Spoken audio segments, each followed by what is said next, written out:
penjelasan dari mana kekayaan aset Rm18 juta milik Rafizi Ramli.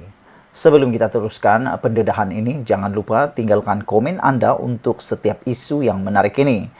Tekan butang subscribe dan share video ini. Saudara-saudara, apabila Rafizi Ramli mengisytiharkan hartanya yang berjumlah 18 juta itu, ramai orang tiba-tiba meroyan. Ramai orang tiba-tiba macam kena sakit angau, macam kena santau, dan mulalah mencetuskan pelbagai persoalan. Yang menariknya, Rafizi Ramli membiarkan isu itu selama beberapa hari sebelum dia tampil hari ini memberikan jawaban sebenar dari mana punca Rm18 juta miliknya itu. Rafizi mengatakan bahwa beliau baru sahaja mengisytiharkan hartanya. Kecoh budak-budak UMNO PAS dan Bersatu persoalkan macam mana aset bersih beliau bernilai Rm18 juta. Rm16 juta itu saham dan pelaburan Rafizi dalam startup atau syarikat pemula yang beliau tubuhkan, yaitu Invoke Solution Sendirian Berhad. Rafizi memang tunggu mereka buat bising kerana rakyat akan menyampah. Mereka bising pasal Rafizi isytihar harta, tetapi mereka tidak pula bising pimpinan mereka tidak ada perniagaan, tidak ada kelulusan, tidak pernah memimpin organisasi korporat, tetapi hidup macam raja. Wow, yang ini menjadi tanda tanya. Kalau Rafizi dah isytihar harta, orang yang bising, yang dok meroyan mempersoal keuangan kekayaan Rafizi itu, cuba tepuk dada tanya selera. Adakah mereka telah mengisytiharkan harta? Atau hanya sekadar bising tetapi tak berani pula isytihar harta? Atau suruh pemimpin-pemimpin atasan parti Anda isytihar harta pula? Apa kata Anda buat seperti itu?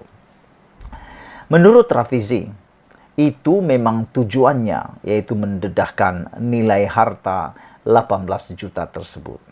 Ini kerana yang pertama, tujuannya untuk menunjuk hiprokrasi mereka. Yang kedua, untuk Rafizi boleh galakkan anak-anak muda mula membina perniagaan yang bernilai tambah.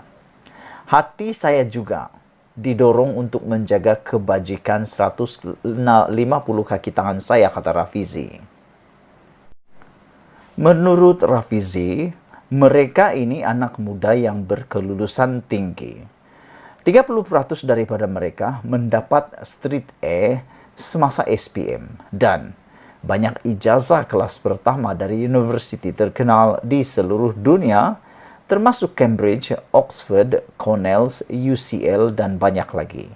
Umur mereka antara 22 hingga 27 tahun.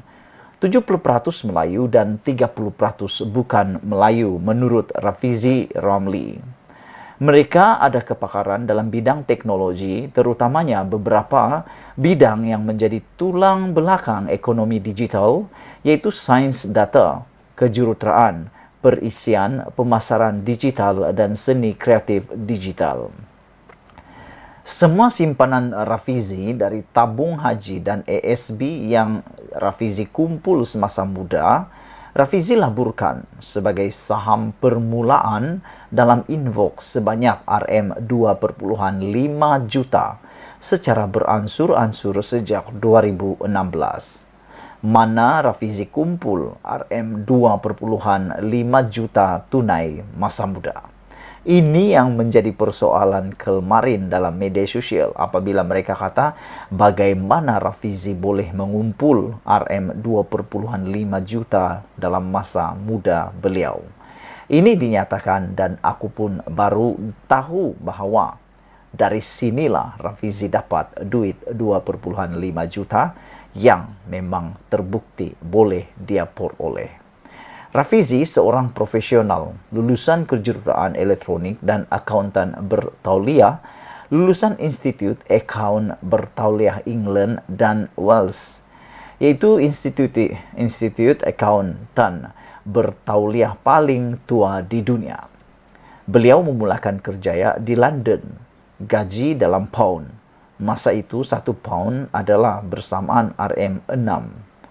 Bila saya balik Petronas, kata Rafizi, gaji permulaan ialah RM3.750. Selepas 6 bulan dan disahkan sebagai pengurus termuda dalam Petronas, gaji Rafizi naik RM11.000 sebulan pada umur 26 tahun. Umur 27 tahun, Rafizi naik pangkat lagi, menjadi ketua bahagian perancangan petrokimia Petronas dan gaji beliau naik RM25.000 sebulan. Ketika itu, Petronas memendekkan tempo persaraan dari umur 60 tahun kepada 55 tahun. Jadi, Rafizi mendapat pampasan RM4.000 ringgit pada umur 27 tahun untuk 5 tahun perkhidmatan yang dipendekkan. Prestasi saya baik di Petronas, kata Rafizi. Setiap tahun selama 7 tahun beliau berkhidmat di Petronas, bonus beliau adalah di antara 10 hingga 12 bulan setahun. Jadi, pendapatan kasar saya setahun di akhir umur 20-an adalah sekitar RM500.000 setahun, kata Rafizi. Wang simpanan itulah yang beliau laburkan membuka syarikat Invoke.